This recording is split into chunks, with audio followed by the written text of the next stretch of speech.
Hi, everybody. Thank you for joining. We will be starting at 7 p.m. If you have any questions, please type it into the Q&A box. And if you need any technical assistance, please use the chat. Bonjour tout le monde, on va commencer bientôt. Si vous voulez poser une question, veuillez le taper dans la boîte Q&A. Et pour assistance technique, veuillez utiliser le chat.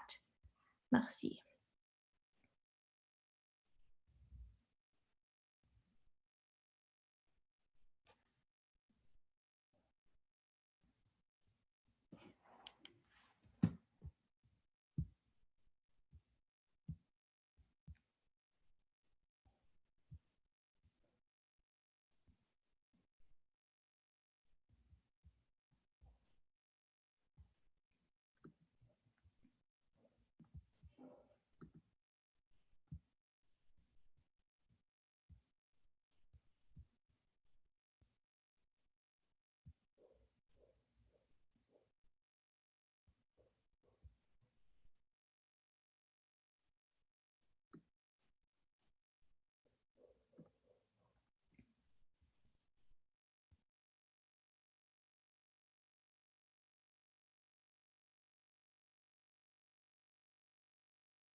All right. Hi, everybody. Thank you so much for joining.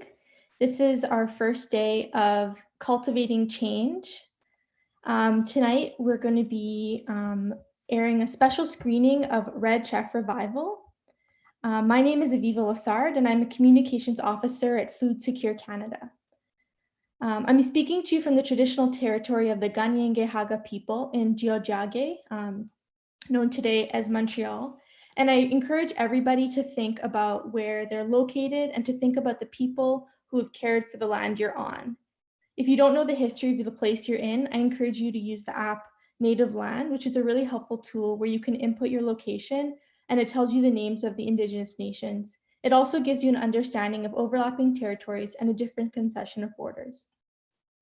So today we're going to be watching an episode of Red Chef Revival, which is a series which also provokes thinking on connection to land and the plants and animals that grow there. Throughout the series, the audience gets to visit unique places across the country and be immersed in the community. We're going to try our best to stream the video today. If there's a problem with the quality, please note that we'll have the video uploaded on our Whova platform for you to view for the next week. So Red Chef Revival came out in 2019, and it's a food and travel show exploring modern Indigenous cuisine through the eyes of 3 chefs. Using food as their access point, these chefs discover a new path to reconciliation. Red Chef Revival features ingredients you won't find in any cookbooks like bison heart, beaver tail, moose nose, seal, and cougar. So today we'll be watching the episode featuring Chef Shane Chartrand, who joins us today. Chef Shane, a finalist on Chopped Canada Season 2, is the executive chef at the River Cree Resort in Edmonton, Alberta, and an active advocate of sustainable Indigenous cuisine. He's also a cookbook author. Welcome, Chef Shane. How are you? Good. How are you? You're joining us from Edmonton? Yes, from Edmonton, Alberta, Canada, the frozen province. Wonderful. So the episode we're going to see takes place in Prince Rupert. It's in the Pacific Northwest of British Columbia. When I first watched it, I was struck by the beauty of the place, and it made me long to be on the coast again. Today, we're also joined by directors Ryan Ma and Danny Barish. Welcome to you two as well. Hello. Hello. I just want to start a quick question. I'm wondering what you all are cooking these days in the COVID-19 era. What have been your favorite dishes to cook? They get to go first. I'm not much of a chef myself, but I'll say I've baked bread for the first time. So that's pretty much it. Nice. Anyone? Baking bread is not an easy thing. No, it's not. Anything from you, Chef Chartrand? At the house, I've been making dinners for families and friends and stuff.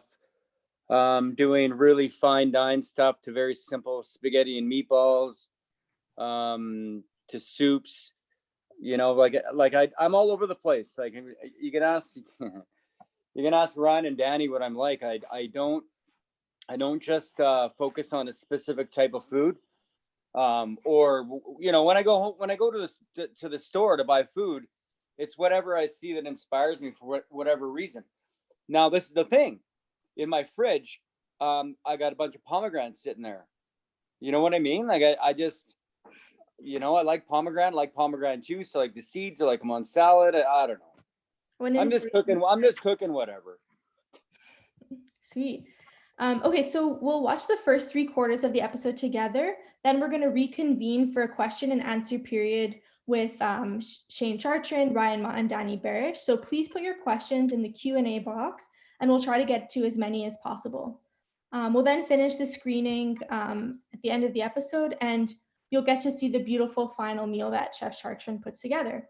And I just want to let everyone know that there is some discussion of trauma and some difficult topics in the film, so a heads up about that. So without further ado, we're going to screen Red Chef Revival.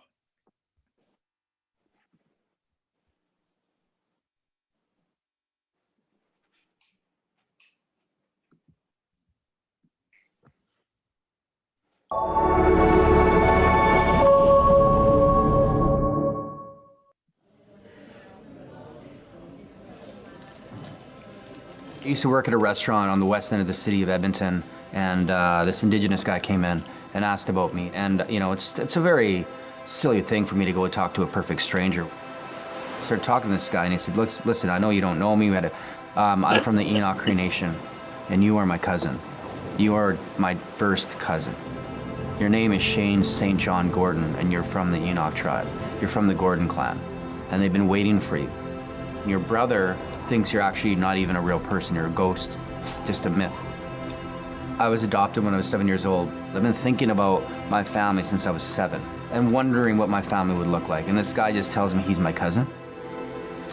I can't explain how painful it was. I can't explain how hurt I was. I didn't know how to get out of that, but it just came back to food. I had to figure out a way for food and what I do to save me from this terrible feeling I have.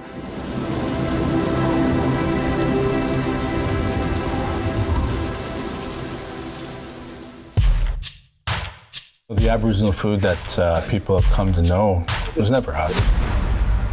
Indigenous cuisine is not Indian tacos. It's not Bannock. It's from this land. Introduce it to the world. I kind of want a journey to reinvent Indigenous cuisine as we know it today.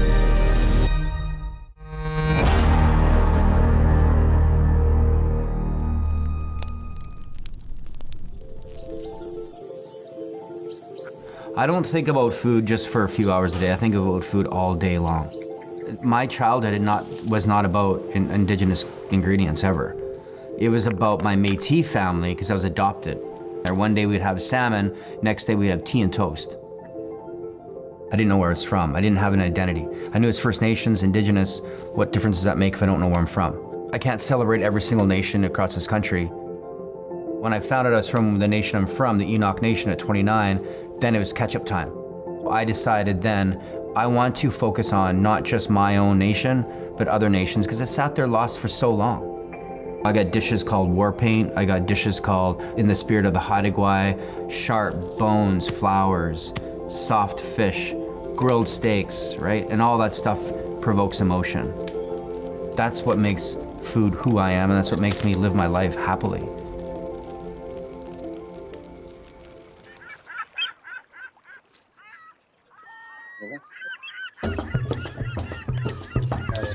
There's so much information that I know nothing about. It's always assumptions. Prince Rupert, I've heard people talk about it. It's a great place, it's beautiful. You'll love it. Well, why will I love it? And there's not much else they say. Oh, the ocean's unbelievable, the fishing's unbelievable.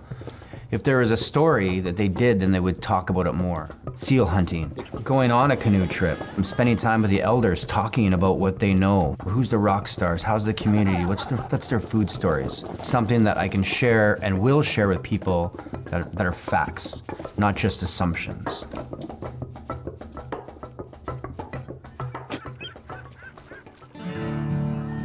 Fishing is a way of life for the people here in Kinklet, a small indigenous fishing town 3 hours north of Prince Rupert. I'm meeting with a local fisherman to learn more about this region's marine life and the community's dependence on it.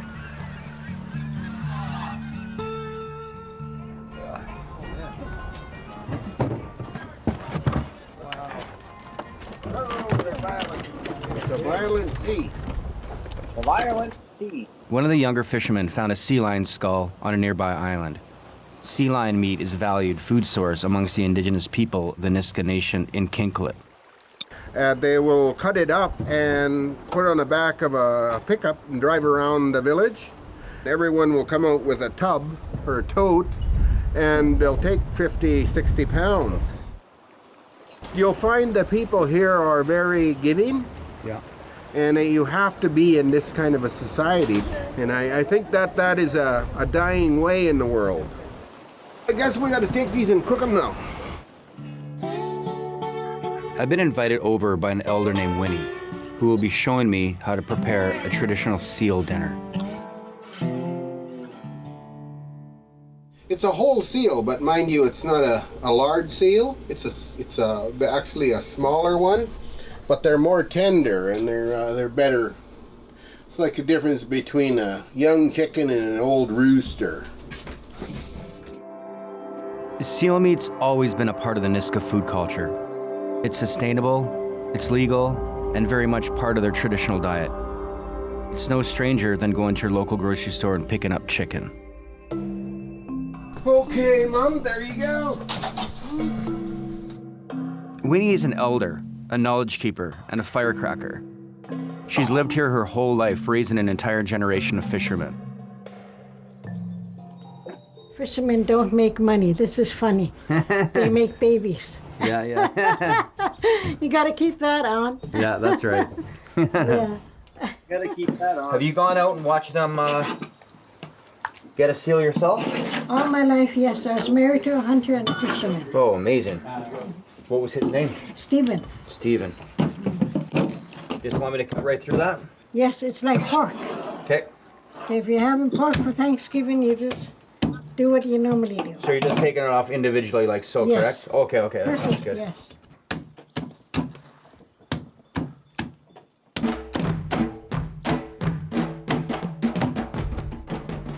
I've eaten squirrel. I mean, trust me, I've eaten enough stuff.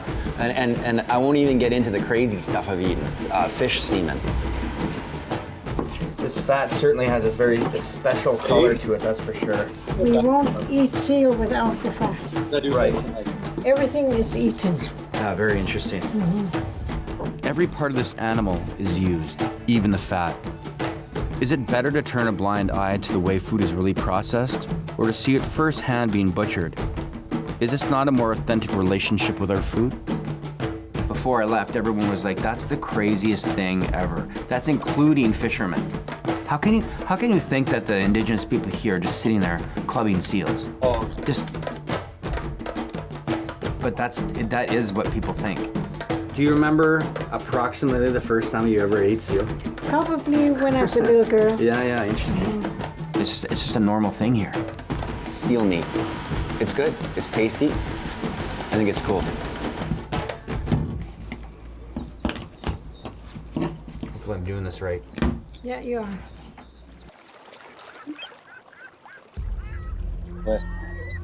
Walking through Ginklet, it's easy to see that the commercial fishing industry has crashed. I met with Winnie's son to learn more about what happened. bullet. But I mean, whatever. Close enough. You know, a guy walking around here would have to be a real fool to not notice something's happened. Mm-hmm. When I was growing up, we averaged maybe 30 to 40 commercial fishermen. We're down to 3 commercial fishermen. That's all we have left. 3 commercial fishermen in our community. I was up looking at where they make the nets, and it's like it's frozen in time. It's all sitting there. It's frozen in time. Like we're looking at history. Are the fish gone? Is it just not enough fishermen learning, like you were saying? I mean, what really did happen? Yeah, salmon numbers were dropping down. Not enough fish. The price of the fuel, everything just costed more. Commercial is gone. It won't come back because it's been replaced by a different way. Is it bothersome? Does it bother you that this has happened? Like people my age, 40s and 50s, when they become elders, there's going to be no younger men out here fishing for them. We're like a kind of a dying breed. And people are getting worrisome of losing something. There tends to be a little bit of a camaraderie where people say, pick it up, pick it up, pick it up, let's go, let's go. Let's not let this happen.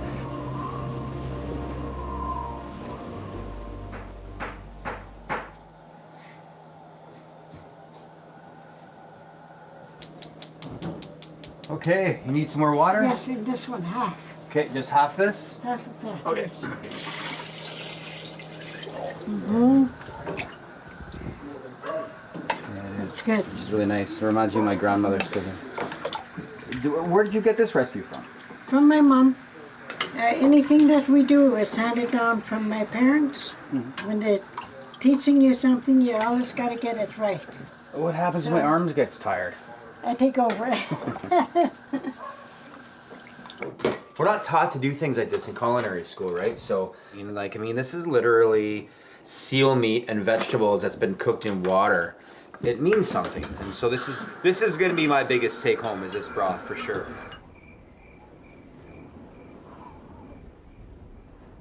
They say it has to be properly seasoned. Properly seasoned to us just means the correct amount of salt and pepper.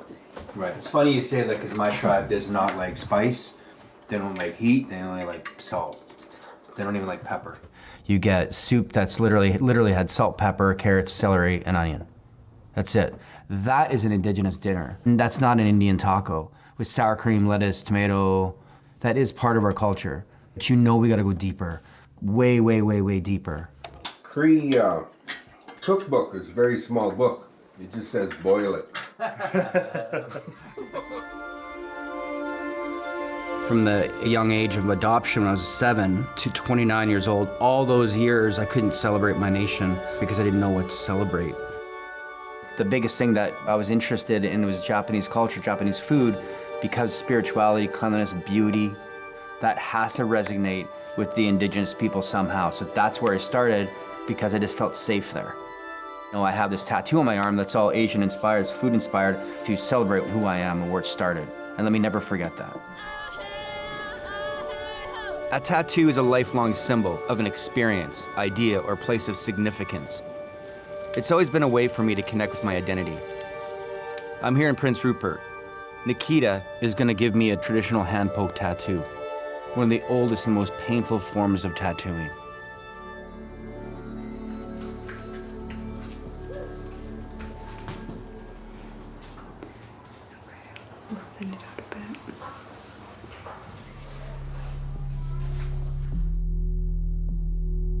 Ceremony plays a vital role in connecting back to culture. Just like me, Nikita grew up separated from her indigenous identity, but instead of food, she's using tattooing to build that connection. I never thought I'd be a tattoo artist. Growing up kind of connected to my identity, but removed from my identity, not growing up on reserve. When I started doing ceremony, I finally understood what that was. The Nisga'a believe that when you're being tattooed, you're opened up to the spirit world. The way we put it on our bodies is a ceremony. It's not the same as going into a shop and just getting something put into your skin for the fun of it. There's a role and a responsibility. Hand poking is very, very old. I've always been nervous to do it. How's that feeling? That hurts. It's painful. Okay. But it's hard to explain. Pain is a good thing. You get through pain, you get through life. Bison don't back down. Bison, when they see a storm, they go right through it. They know we're gonna get bumped and bruised, but they're gonna make it through. Straight, like my eyes are doing this. I'm like.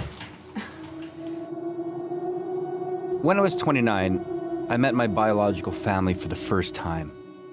There's people and I'm walking and everyone's staring at me, like not saying a word. It was quiet, it was so quiet.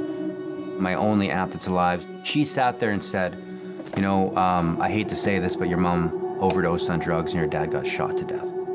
I have to sit there and digest that in 1 minute. That really resonated some serious anxiety for a long time. These marks have always been on you just because of what your blood is. And now they're going to be visible to everyone else. When we ground our young people in who they are, they feel that sense of belonging and that security. And that prepares them for any challenges they're going to face in their life. And so now that you have this tattoo, you have a role and a responsibility to educate people about it, so that they understand you better and this process better and your culture better.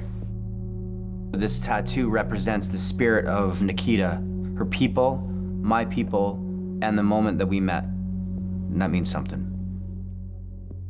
Last weight. They're swollen, I could tell you felt it. Yeah.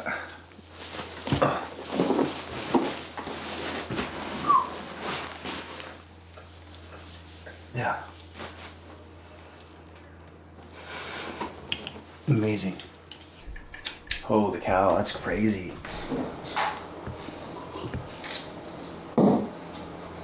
Yeah, wow. Before I leave Prince Rupert, I want to team up with local chefs here. Being a port city, it's clear from walking around the town that Japanese culture has played a major influence in shaping Prince Rupert's identity. Hey brother, how you doing, man? Good, how are you? I'm saying my friend. My name's Shane. Shane, guy. Yeah, take a look. So I made the stock with the Sakai frame, tail, and head. And how long does it take to make the miso? Pretty much a year. It's 1 day of prepping and 1 year of maturing. Crazy, man.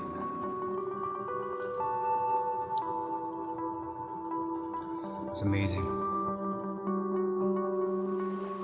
Dai's taken me to North Pacific Cannery, one of the most iconic canneries on the West Coast.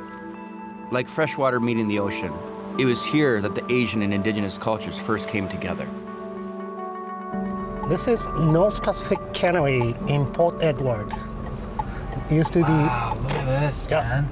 Look at this. So this used to be indigenous village, and there was Chinese village around here. And we're going to Japanese village. In the 60s, when this cannery was in peak operation, racial segregation was common practice. Like they used to have the Chinese in one part of the area, Japanese in another, and the Indians, our people, in another. So it was very segregated.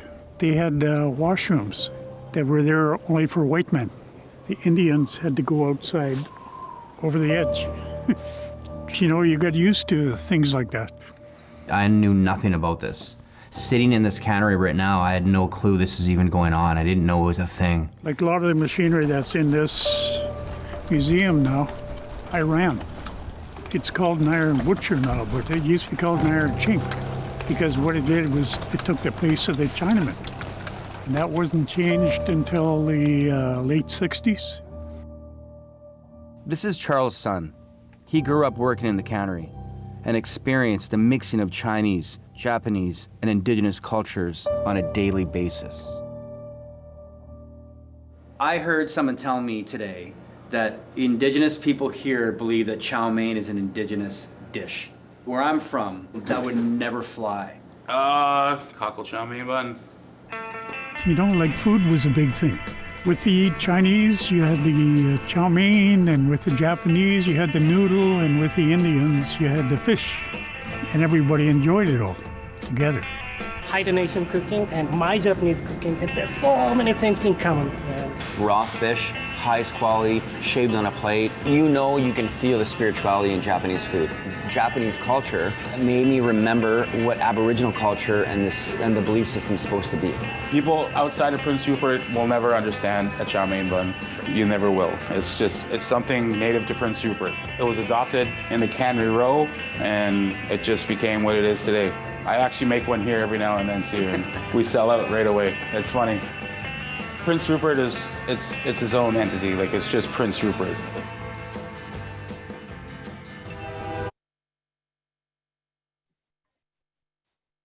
Hi, everybody. So that was the first large chunk of the episode. So we're going to start with our Q&A. Thanks everyone for watching. So if you have any questions, please put it in the Q&A box on the bottom. And if you can't see it, you can see the 3 dots, click more, and you'll be able to see it. So let me bring back Shane, Danny, and Ryan.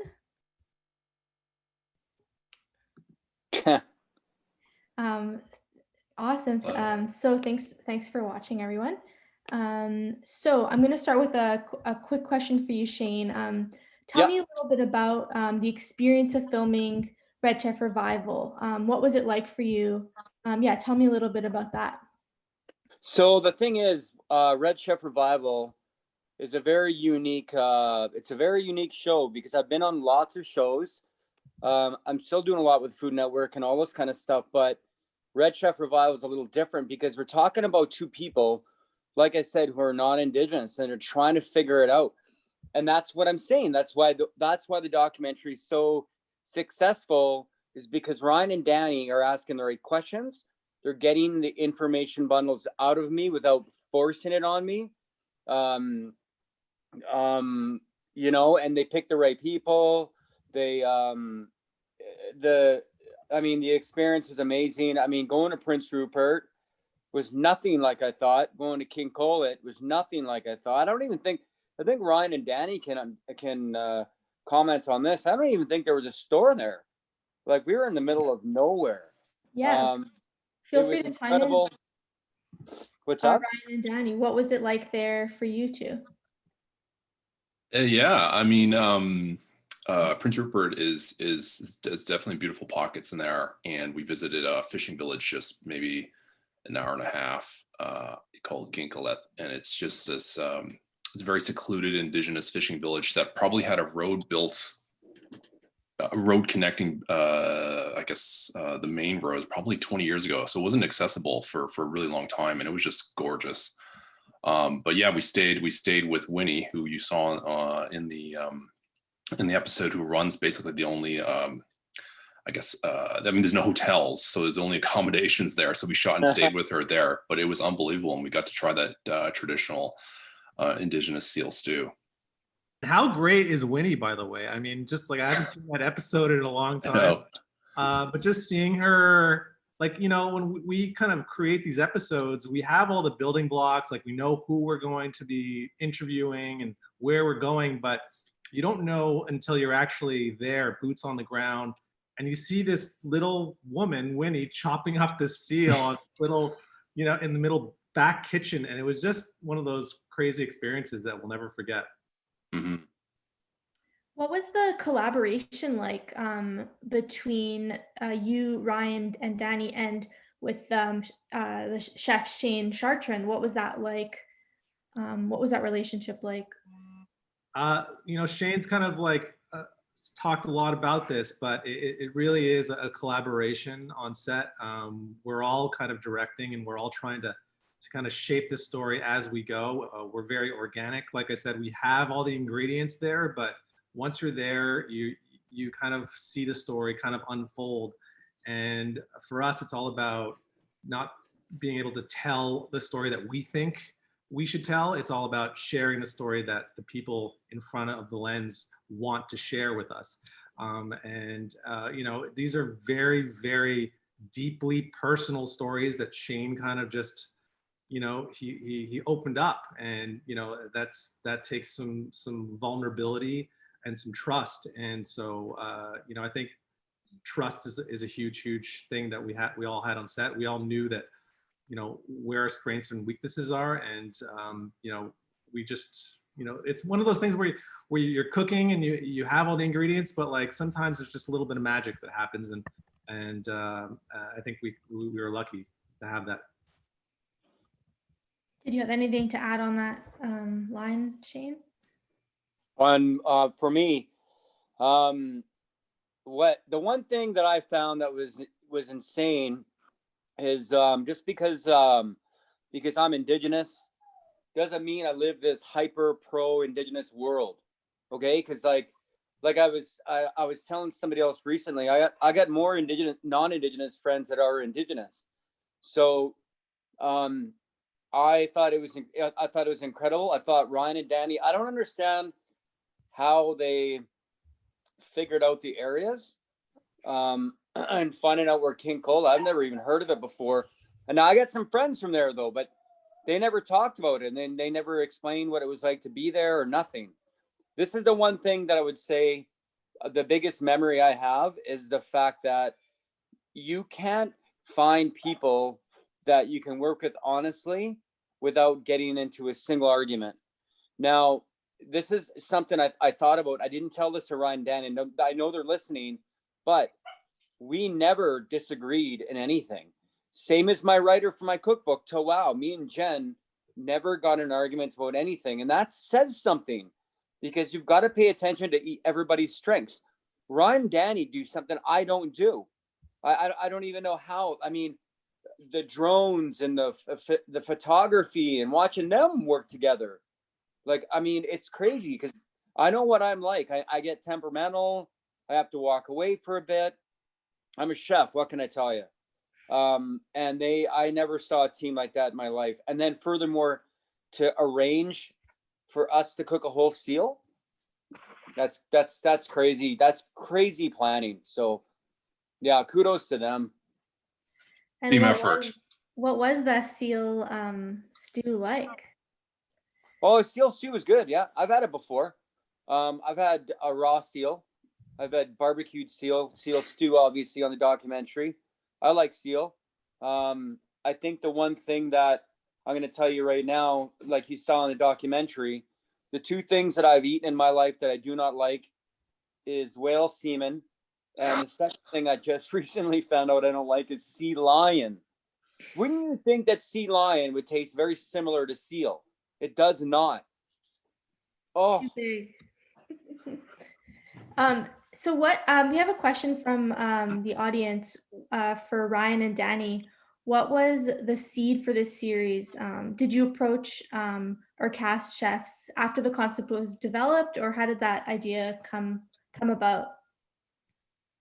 Yeah, I can dive in there. So Danny and I run a film production company out of Vancouver, and we do lots of all kinds of film production work. And we were working on this one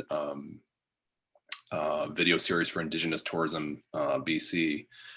And we met this Indigenous chef who was just the catering chef. He wasn't even part of this thing that we're filming. And his name was Rich Francis. And, you know, we had a conversation with him in between shoots, and we're just like, wow, this guy's story is incredible.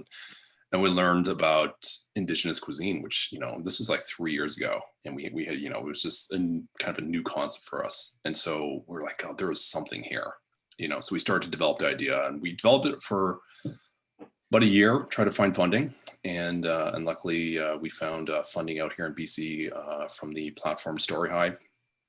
And that's kind of how it went off. And, you know, of course, Rich Francis is one of the three hosts. And each host that we picked, we wanted to have a very distinct style. So Rich Francis is very like, just cook everything with fire. You know, we've got Shane, who's just you know, he's a competition chef. He's just, you know, his style is very different. And then you have Cezanne Nottoway, who is, it's like a bush cook based out of Maniwaki, Quebec. And she's incredible. So yeah, that's kind of how the series was born. Was there anything for you, Shane, and also for Ryan and Danny, that surprised you about being in Prince Rupert, and like anything in particular about the history of the food there? You guys want to go first, or? I'm easy. You go ahead, Shane. Okay, so the thing that surprised me is all of us went to this cafe, okay, or diner, where we went, that gentleman that was eating the noodle sandwich or whatever. And what surprised me was, I don't know why it surprises me, and it shouldn't. It shouldn't surprise me, because I asked the owner, I say, can you net fish here? I mean, this restaurant's on the river. It's on the ocean. You know what I mean? Can you net fish and actually bring him in and, you know, flay him up and serve him? And they said, no way. Now, it's not a surprise to me because everything's got to be certified, inspected, and I get that. But I don't know why that kind of turned me off a little bit. It's because you got so much fish right in front of you. You can't fish it and you can't serve it. You know, so for instance, the reason why that confused me is because I can serve elk, I can serve deer, I can serve moose. Now, moose isn't certified. You can't legally charge for moose. What you got to do is do a ticketed event. So if I want to shoot a moose and clean it up and serve it, all I got to do is a ticketed event. You pay for the ticket. The food is free. You get what I'm saying? I thought that was strange. The food itself, that chow mein bun was really confusing. I'm not saying it wasn't delicious. We had it. And these two guys, Danny, this is a little off topic. I'm just going to throw this in there. Ryan and Danny wanted to sleep in Cannery Row.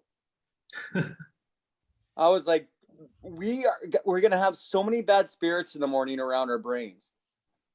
I'm gonna be how much negative energies in that place because you guys were going to do it. We were. Be convinced. I'm like, oh my God, I'm going to have nightmares because I know it's not about being afraid of where we were. It's the spirits. Yeah. Here's a behind the scenes. That's the only thing. Here's a behind the scenes story. Our sound person wasn't feeling well. I totally forgot about this story until now. Our sound person wasn't feeling well, and she had to sit down for a couple hours. And the sun is setting pretty fast, and we're cleaning up. She's resting in one of the cabins. She's resting in cabins, and she opened her eyes for a second, and she literally, this is what from her words, she saw a spirit walk in, look at her, and go away. And she's telling us as we're driving around, we're like, what do you mean? You just actually see a ghost? And she did. It was crazy. So yeah, we almost stayed there, but I'd love to go back. It's a beautiful place up the Canada. It's amazing. It's amazing. So very interesting stories. So we have another question from someone who says, a Sekwepemic elder said, food will bring the people together. How do you think food fuels the reconciliation journey if practiced in a good way? Sorry, what was that question? How do you think food fuels the reconciliation journey if practiced in a good way? That's a super easy one to answer. The bottom line is food is us. Food is our world. Food is what makes us healthy. Food is what makes us sick. Also, food is what brings everybody together.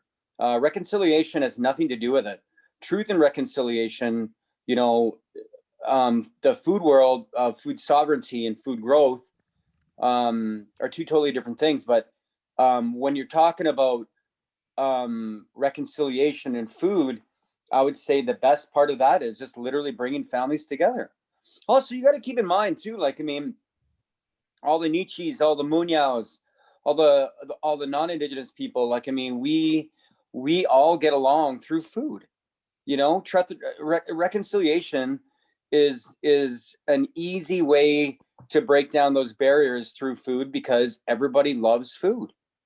You know what I mean? After this, I'm going to take my girlfriend out for food. And then we're going to watch movies. You know what I mean? Food is everything. And when I tell you, honest to God, I think about food all day long. It's because I think about it in so many different aspects of where I think people do it right, do it wrong. But at the same time, there's this one chef that once told me, he's from Europe. His name's Magnus. And he said, you can't judge someone else's food because it's their interpretation of their own. You know what I mean? It's so reconciliation and anything around the relationship of food, it just goes hand in hand. There's no reconciliation around food. We all just get along. Did you have anything to add, Ryan and Danny, based on what you learned making this series? Danny, go for it.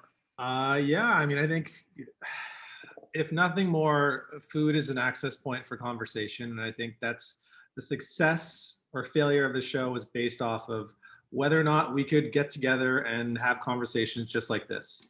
And you know, for us, it's been incredible.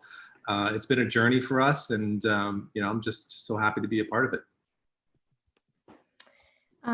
Let's see if there's any more. Hang on, I'm just going through the Q&A. So we have a comment from Jolene who says, I love how cultures intersect. It's great to honor real traditional food using traditional technology. Yes, Bannock isn't Indigenous, chow mein is not Indigenous, but it is intertwined. Culture and history is still there. Noodles and Bannock sometimes are all we had. Do you use your platform to engage fine cuisine or chef community to understand the intricacies of history and food and the disruption or interference to our food system? That's the question? Holy. So yeah, do you use your platform to engage fine cuisine or the chef community? Oh, hang on, I think we have a little technical difficulty. Are you Shane's back? out. Shane's out. Hold on. Oh, he's still there. Okay, yeah. There. Sorry, I got it propped up on a chair here. Sorry. So I would say, okay, now because my phone tipped over, you have to say it again. Sorry, I apologize. So yeah, are you using your platform to talk about these issues with other chefs, or that? I think that's kind of where the question's coming from, but feel free to comment to whoever asked the question.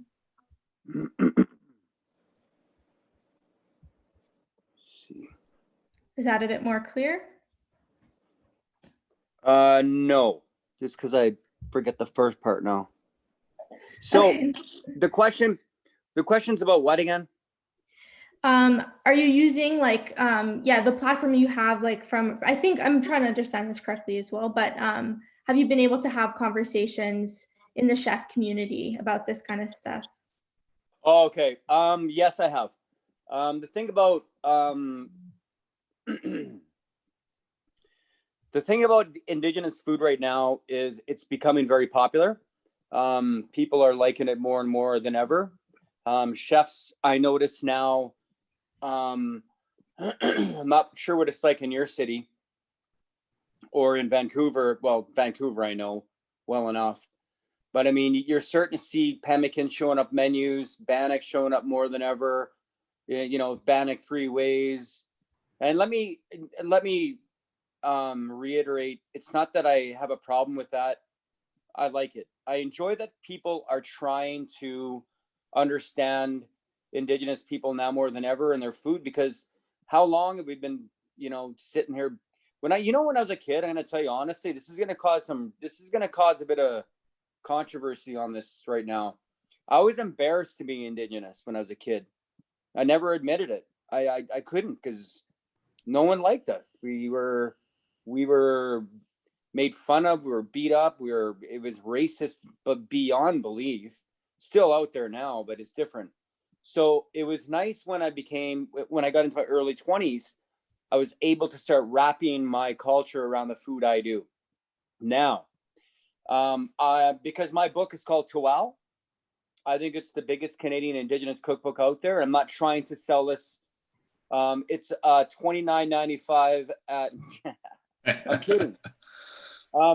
I just know, like, people in the US and Turtle Island, there's more Indigenous food coming out more than ever. And like I said earlier, I'm going to reiterate this one again. People are getting interested in it. I love to envelope my Indigenous roots in my food. But again, it takes non-Indigenous people to get us there too, because they're asking the questions we already know. And we're so used to knowing it. It's like someone coming to me and saying, what's it like to go to powwow? I'm like, huh? Powwow? It's great. It's fun. You've never been? But I'm so naive to things like that sometimes, because people think they can't go unless you're Indigenous or Native, you know? So it's been a very interesting road. Red Chef Revival, honest to God, people, Did you know I had a girl the other day, and this is actually for Ryan and Danny. I had a girl send me a message. She's an older lady. She watched it 5 times in a row in one night. Amazing. 5 times. That's insanity. Anyway, sorry. I hope I answered your question. No, for sure. It's super interesting. Thanks so much for sharing that. So yeah, I'm gonna just do one quick more question. I think we'll then air just the last little bit of the episode, but we have a question of whether there's a season 2 in the mix, or if there's any future for this project. Yeah, that's a good question. I mean, we definitely have some ideas and things like that. I think right now we're trying to get it distributed on larger streaming networks right now. So that's what we're trying to do. And once, you know, we figure that out, we'd love to do another season, whatever that might look like. Thanks. Did any of you have any last closing remarks, or if you had any questions for each other before we air the end of the episode? No, I mean, I just looked at one of the chat where people can watch the rest of the season. I mean, I'll just quickly throw that out there. There's 6 episodes, Shane's in 2 of them, and you can watch. Right now, it's a little bit difficult to find because we're trying to get it distributed. But you can, if you go into the Story Hive Facebook page, they're the ones that funded it. You'll be able to find all 6 episodes there. Awesome. Anything else? All right, so I think with that, Rachel, would you play the rest of the tape? And thanks everybody so much for joining us.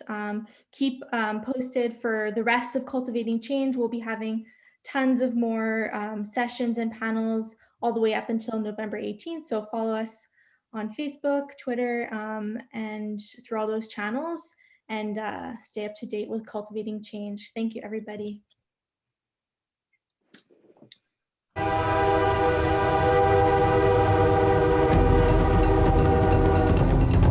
It was the salmon that brought these cultures here together at the cannery.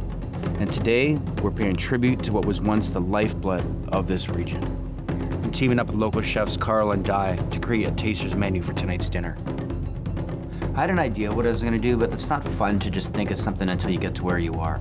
The inspiration has to come from the region, the people, and the stories. It has to really be organic. If it's not organic, then it doesn't become real, it doesn't resonate with anybody.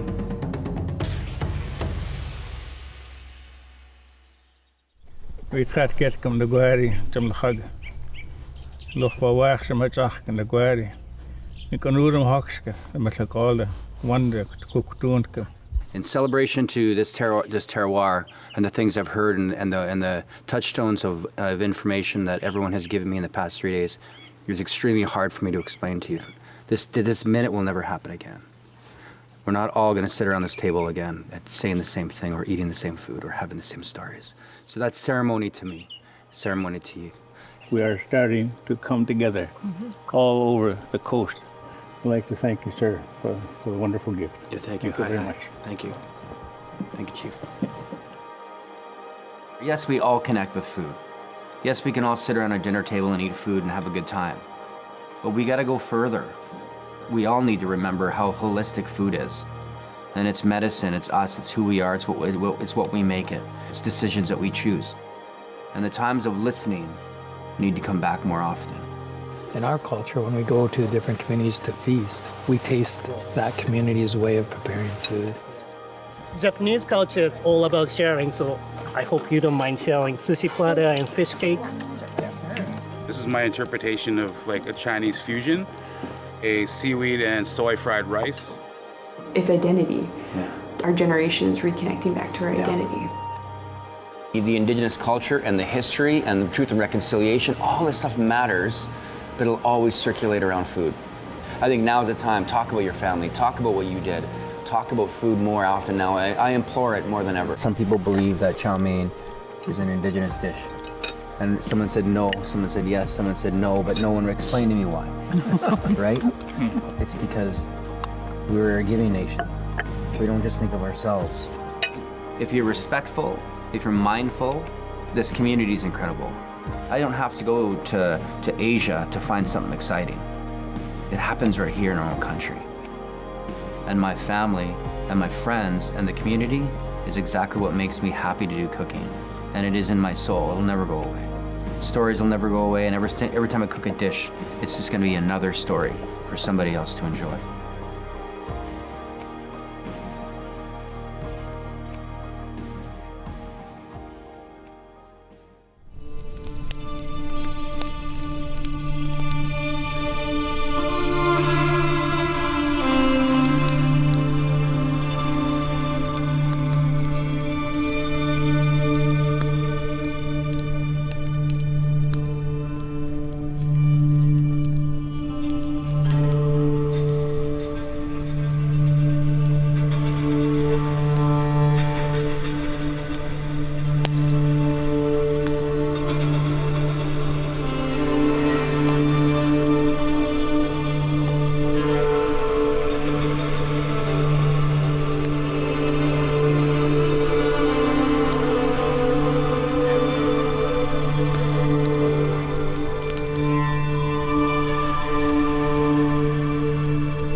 Yeah, I just wanted to thank our speakers again one last time.